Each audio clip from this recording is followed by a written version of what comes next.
idyoto na opisyal mo o classmate mo. Sir, it's not officer, congressman. Congressman ang nagsabi sa kanya. Ganun. Congressman. Kung Dan Fernandez put the paper he was holding on the table and told me, ito ang sasabihin mong statement na ito, while pointing on the paragraph on the paper. Ito ang supplemental affidavit ni Colonel Garma. Sabihin mo, alam mo ang reward system.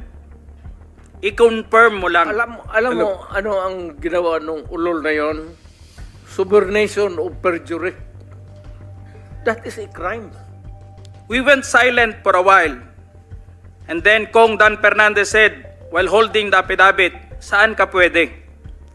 Dito, noong 1999, about DDS, alam mo to, pulis ka na sa Davao nito.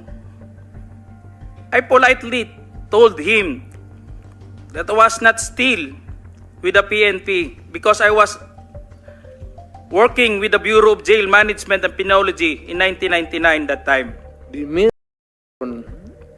of what he wants you to do is already a crime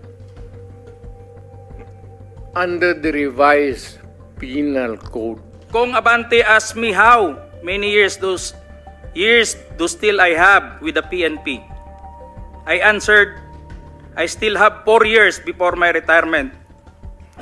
Then he made a remark, pwede ka pang maging general. I humbly responded to him, masaya na ako sa ranggo ko, sir. Pagkatapos nito, sir, uuwi na lang ako. At magtatanim na lang ako ng kamote sa amin.